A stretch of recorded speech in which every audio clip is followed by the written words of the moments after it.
मैं एक बार इसी रोड पे जा रहा था, अक्षरधाम जो फ्लाईओवर है, कार से जा रहा था, तो एक छोटी बच्ची आई, इतनी छोटी बच्ची है ना, भीख मांग रही थी। इतनी छोटी बच्ची थी। आपने देखा है? कभी देखा है? कितने लोगों ने देखा है? सबने देखा है। कुछ किया भी है उसके लिए? उनके लिए कुछ किया भी है? कुछ प्रयास नहीं किया। क्यों? अपने बच्चे के लिए तो हम इतना सोचते हैं, सोचते हैं ना। 2 करोड़ उसके नाम पे, फिर भी लगता है कम ही है, थोड़ा और डाल देते हैं। 2 करोड़ में क्या होगा, थोड़ा और बढ़ा देते हैं उन बच्चों के लिए। वो किसके बच्चे हैं बताइए? हम पता करने का भी प्रयास नहीं करते हैं। अभी उज्जैन में घटना हुई है, एक 12 साल की बच्ची का रेप हुआ, और वो बेटी जो है 8 किलोमीटर तक गुहार लगाती जा रही है रोड पर, नंगी है, नीचे कपड़े नहीं है, और रोड पे जा रही है, और लोग अपने घरों से देख रहे हैं, लेकिन कोई उसको हेल्प नहीं कर रहा है। कोई आकर उसको पूछ नहीं रहा, बेटी तुम कौन हो, तुम्हारी ये हालत कैसे हो गई?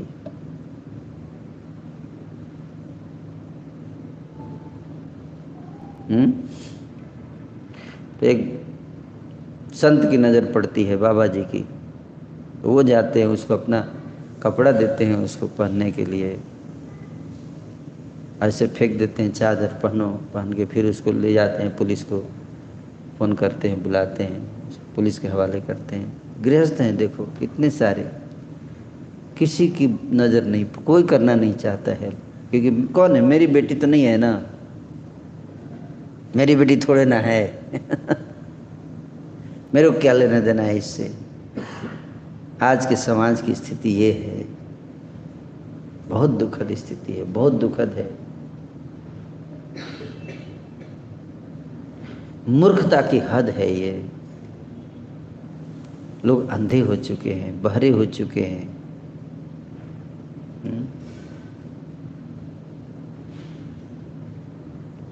और बहुत दुखद स्थिति आने वाली है, आने वाले कुछ समय में।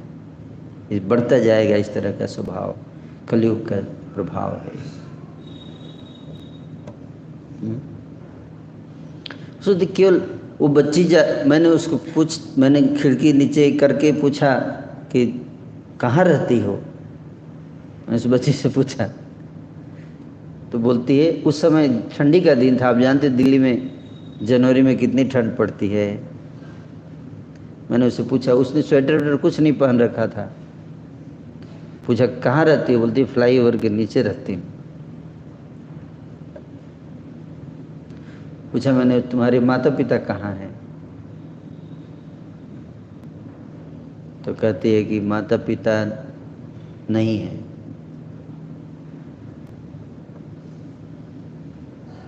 ये हाल है, किसी को कोई मतलब नहीं है। इतना बड़ा तंत्र चल रहा है, इतनी बड़ी सरकार चल रही है, उसमें ऐसे लोगों के लिए कोई व्यवस्था नहीं है, कोई जाके पूछने वाला नहीं है।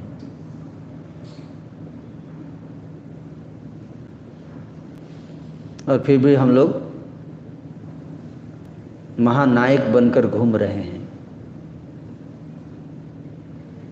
डींगे हाँकते हैं, बड़े बड़े नेता लोग डींग हाँकते हैं कि हम जनता को सुखी बना रहे हैं।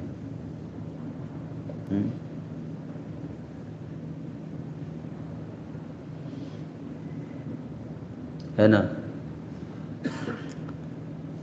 तो भारत में 3 करोड़ बच्चे हैं अनाथ, घूमते रहते हैं रोड के किनारे। कितने? 3 करोड़। हमारा प्रोजेक्ट था, एक ऑर्फनेज का शुरू करने वाले थे, लेकिन वो अभी तक पेंडिंग में चल रहा है, क्योंकि धन की कमी के कारण। उस दिन मैं सोचा था कि कुछ करेंगे इसके लिए, जिसका कोई नहीं उसका कृष्णा है यारो। कृष्ण की शरण। कृष्ण तो गरीब नहीं है ना, है? तो आप सब कृष्ण के भक्त हो। कृष्ण की भावना क्या है कि हर व्यक्ति प्रसन्न हो, कोई दुखी ना रहे। अपने कर्मों के हिसाब से जीव फल भोगता है, ये बात सत्य है, लेकिन भगवान यही चाहते हैं कि सब लोग कम से कम उनकी बेसिक नीड्स मिले सबको। इसकी व्यवस्था भगवान हर जीव के लिए करते हैं, पशु पक्षी। लेकिन लोग अपने परिवार के लिए तो इतना सोचते हैं। ये गृहस्थ जीवन का रोग है। क्या रोग है समझ में? केवल अपने लिए सोचते हैं, दूसरों के लिए नहीं सोचते। इसलिए बच्चों को हमें ले जाना चाहिए, झुग्गी झोपड़ी में ले जाना चाहिए। बच्चों को बचपन से संस्कार देना चाहिए। अपने हर माता पिता को अपनी संतान को लेके जाना चाहिए। रोड पे जो बच्चे उनसे उनका मीटिंग कराना चाहिए। देखो ये कैसे जी रहे हैं, कुछ नहीं है इनके पास, और तुम्हारे पास इतना कुछ है, फिर भी तुम कंप्लेन ही करते हो, पापा मम्मी और ये नहीं दिया आपने, ये नहीं दिया आपने। उन बच्चों से इंटरेक्शन कराओगे तो उनके हृदय में एक दया आएगी, करुणा आएगी, है कि नहीं? देखेंगे, नहीं तो उनका हृदय पत्थर का हो जाएगा, है कि नहीं? बच्चों का विजिट शिमला नैनीताल से ज़्यादा जरूरी है झुग्गी झोपड़ी में कराओ। है ना? जाके हालत देखेंगे, दया आएगी कि हमें कुछ करना चाहिए इन लोगों के लिए। उनके अंदर दूसरों के कल्याण के लिए भावना आएगी। लेकिन हम उनको घुमाने ले जाते हैं नैनीताल, शिमला, हैं, खंडाला, गोवा। यहाँ तो ब्रह्मचारी को भी ले जाना चाहिए। नहीं तो हम लोग भी कंफर्ट कॉन्शियस हो जाते हैं। सुविधा हैं, खूब बढ़िया से खा रहे हैं, सो रहे हैं, बड़ा बढ़िया है, नाच रहे गा रहे हैं। मैं अपने गुरु महाराज परम पूज्य गोपाल कृष्ण गोस्वामी महाराज के साथ में गुड़गांव में था, तो महाराज प्रसाद पा रहे थे, ऐसे प्रसाद इतना रखा हुआ था, और गुरु महाराज जो हैं वो पाते हुए बोले कि मैं जब भी प्रसाद पाता हूँ तो मुझे याद आने लगते हैं वो लोग जिनको आज खाने के लिए नहीं मिला होगा।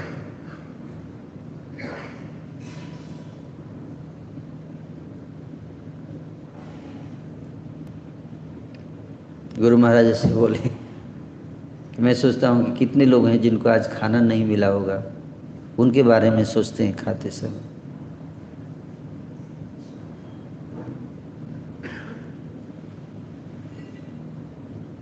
तो मैं बोला गुरु महाराज अगर सब भगवान की शरण में आ जाएं तो वो लोग भी आपकी तरह आराम से रहेंगे, खाएंगे। वो आते नहीं हैं सब भगवान की शरण में।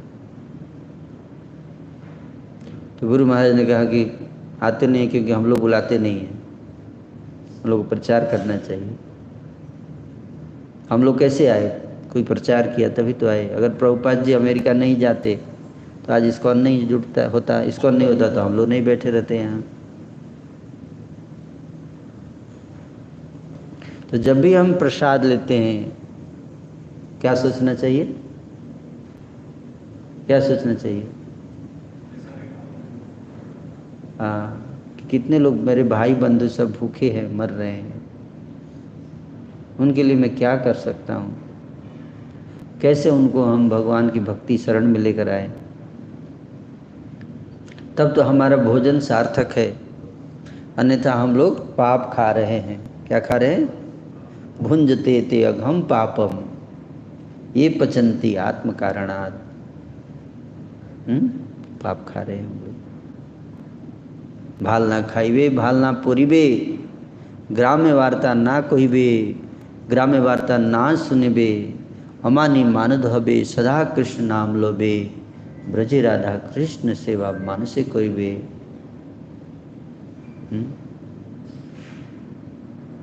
अपने हृदय को बड़ा करना है, परिवार, केवल मेरा परिवार 4 लोगों का, 5 लोगों का, बस इन्हीं के बारे में मैं सोचूंगा।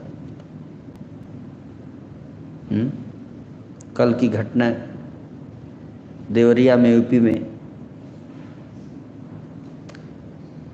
एक परिवार के लोग जो है जाकर, यादव परिवार है, एक ही गांव के दोनों हैं, दूसरे परिवार के घर में जाके उन 5 लोगों का मर्डर कर दिया। और आज पूरे न्यूज में यही चल रहा है। 10 बीघा जमीन के झगड़े में, इसके लिए 10 बीघा जमीन के गला काट दिया 5 लोगों का। यहाँ तक कि 8 साल का बच्चा था, उसको भी मार दिया।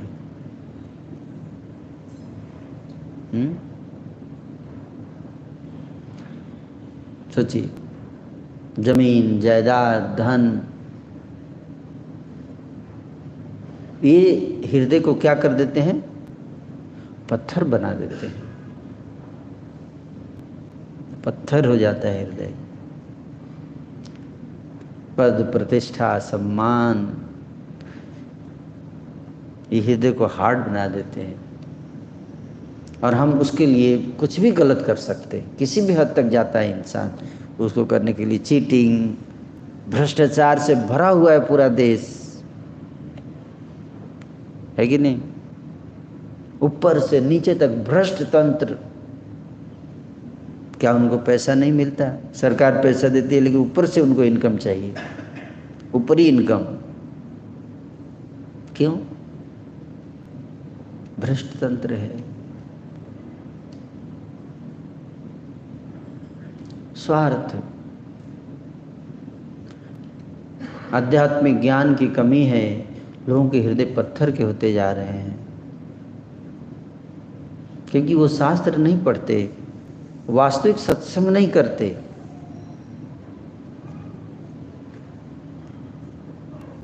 तो हम सबको एक मिशन लेना चाहिए अपने लाइफ में।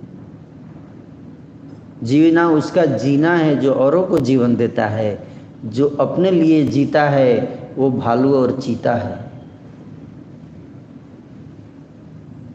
समझ में? क्या? जो अपने लिए जीता है वो भालू और चीता है। तो देखिए कितने लोग यहाँ भालू चीता हैं, बताइए। लगता है हम इंसान हैं, लेकिन एक्चुअली हम लोग भालू और चीता हैं, जानवर के। हरे कृष्णा कृष्ण कृष्ण हरे हरे, हरे राम